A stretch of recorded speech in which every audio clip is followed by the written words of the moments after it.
Hello tout le monde, on est toujours sur Jogi le haut. On va maintenant fixer les parmentures en place avec une jolie surpiqûre de tout le tour. Et bien, je vous retrouve tout de suite, je vous montre ça. Alors, où en sommes-nous? La fermeture est faite. La dernière couture, ça a été de replier la parmenture. Je vais enlever une épingle, je vous remontre juste. Voilà, on avait mis sur l'envers et on a fait la couture de bas de parmenture, de doublure avec le milieu devant, dégarnir l'angle et du coup vous sortez bien l'angle, bien proprement. Et voilà, ensuite les deux parmentures du dos et du devant, je les ai épinglées tout le tour pour les maintenir bien en place.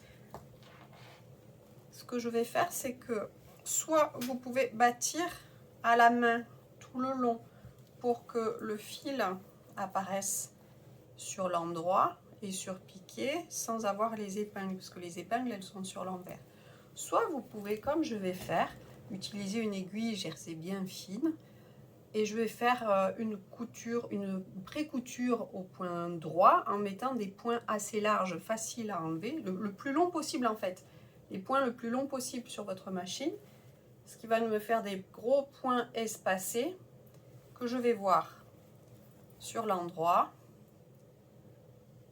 Et ensuite, quand je vais faire ma jolie surpiqûre, je pourrais me mettre sur l'endroit bien régulièrement et passer sur ce point de bâti que j'aurais fait tout le tour. Je fais le tour de l'encolure et je reviendrai de l'autre côté.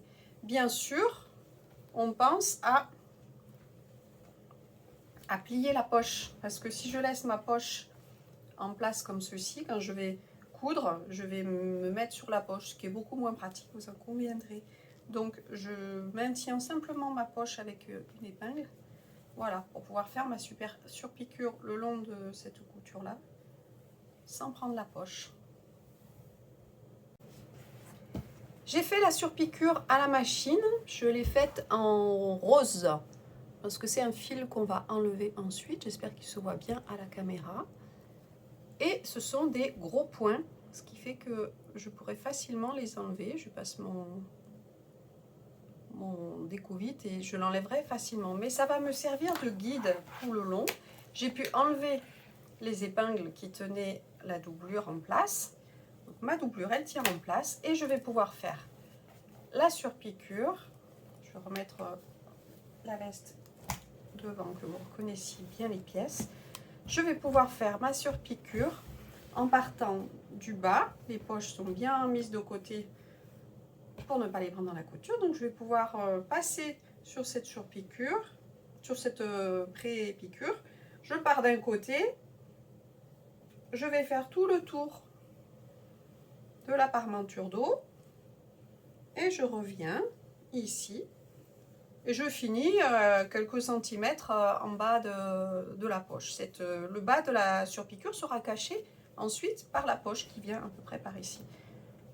Voilà, la poche va cacher le bas de la surpiqûre. Vous pourrez finir vos points bien noués ici. La surpiqûre est faite. Je l'ai faite, moi je l'ai faite à la recouvreuse parce que je trouve que c'est joli, c'est triple piqûre. Je l'ai faite tout le tour. Vous voyez l'intérieur, ce que ça donne. On voit bien parce que mon fil dessous est un fil vert. Donc ça fait tout le tour. Et sur l'endroit, vous aurez simplement les surpiqûres. Maintenant, le fil rose qu'on avait mis pour bâtir, je n'ai plus qu'à le retirer. Il m'a simplement servi de guide et de maintien de la doublure. Le fil rose a été enlevé. Et voilà, j'ai plus que ma surpiqûre. Je vais vous montrer dans le dos parce qu'on la voit bien. Qui fait une jolie finition. Et cette façon de faire avec le fil de bâti vous permet de suivre une surpiqûre et d'avoir quelque chose de vraiment régulier. Tout en maintenant, si vous avez une épaisseur à maintenir dessous, comme ça, c'est fait. La suite de ce petit blouson, de cette petite veste, bien sûr, on aura les côtés à coudre. Et puis surtout, je vous montre dans le sens de la caméra, on aura les bords de poche à coudre. Donc simplement à replier le bord de poche et faire une surpiqûre. On le met en place, on replie 1 cm. Là, je n'ai pas mesuré, mais on replie 1 cm et on va faire la surpiqûre là le long. Et bien, je vous souhaite bonne couture. À bientôt!